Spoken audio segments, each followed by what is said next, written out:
If you're looking at buying new furniture or simply rearranging the one you have, I have 3 suggestions for you to elevate your space and how you feel at home. Welcome to GA Atelier, the podcast where intentional interior design meets mindful living. I'm your host, Jihan Askar, and I'm here with you on this journey to transform our living spaces into sanctuaries that reflect our unique story, personality, style, and lifestyle, while elevating our everyday life at home. So step inside my design workshop and let's design your home together. So before we jump in, I just want to remind you that while we're discussing what's often considered best practice in interior design, these aren't strict rules. They're more like guidelines. So as always, design the home that makes you feel amazing. These rules could be broken, especially when it comes to creating a space that's personal and unique to you. Just treat this as a friendly advice versus hard and fast rules. And if you need more guidance specifically for furniture, I have a guide for you on how to select furniture for each room in your house. You will learn about the 3 furniture options available, and I will leave the link in the show notes for you to get that guide. But let's dive in. Number 1 is putting all the furniture against the wall. I know it's a common instinct. We tend to think that pushing the furniture pieces up to the wall really creates more space. It might seem like this will open up the flow, but it doesn't. It seems counterintuitive, but floating some of the furniture off the wall will actually give the illusion of a larger space with more flow. So consider floating some key pieces, like a sofa or accent chairs. This kind of arrangement will pull the pieces together and make it more intimate. You're forming intimate groupings and will make the room more inviting and more intimate.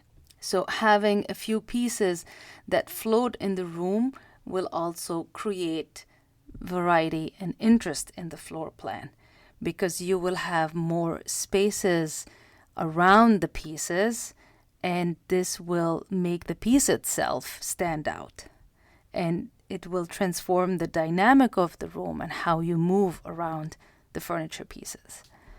And a side note here about rugs.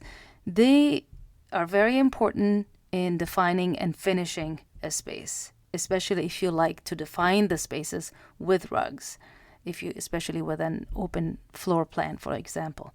So like furniture, just choose carefully. Usually rugs are too small, and when they're too small, the room will automatically feel unfinished, maybe even disjointed, and just the scale is not correct.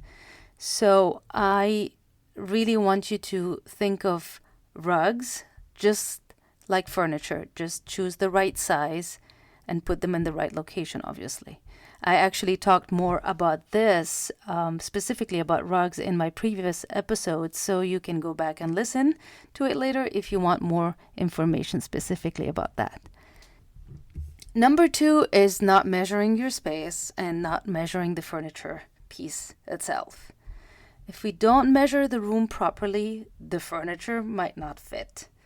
Of course, the obvious problem is that we end up with furniture that is too big or actually sometimes too small. So really measure twice, then measure again, and just don't rely on the eye to measure a space. Really measure it properly. And an important thing to remember here is a piece of furniture should not just fit, but have comfortable space around it.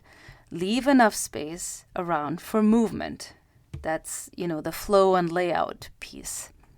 And just because a piece of furniture fits, like size-wise, it doesn't necessarily mean it will work in that space, because the other issue here with size is the scale and proportion. So it's not about just measuring the room, but understanding the scale and proportion of the room and everything in it. So furniture that is too large, too small, can throw off the balance. Oversized furniture in a small room, for example, or small one in a large room, will disrupt the balance and functionality of the space. Another thing here is having everything the same size. So it fits, but it's all the same. Everything is too big or too small. For example, too many small things in the room, which will make it look cluttered and a little messy, maybe. The opposite of that is having an overload of bulky pieces in a room. It will make it feel stuffy and heavy. So just pay attention to the pieces together and how they are working together in the room. And another side note here is vary the furniture height, not just the size, but just look at the height as well to create a space that is a little bit more dynamic.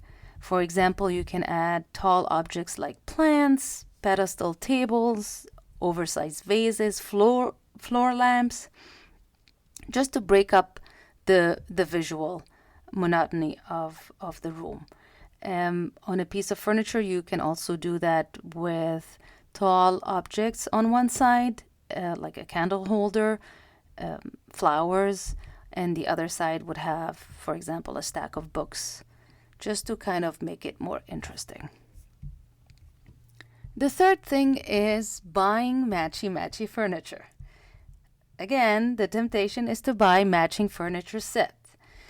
I know, it's easy to just buy what is presented at the store. It looks good, it works together, it's easy, so why not?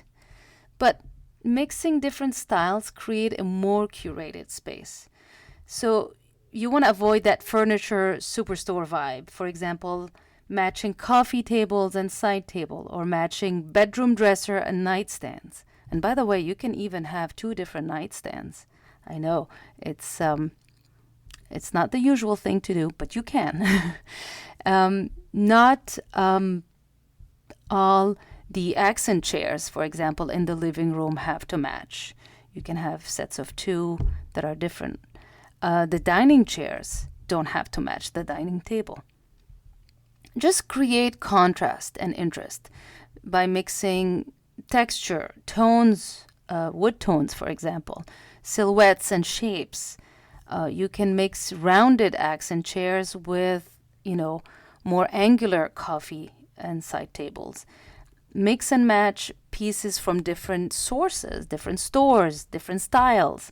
You can even throw some unique vintage or custom-made furniture that you found.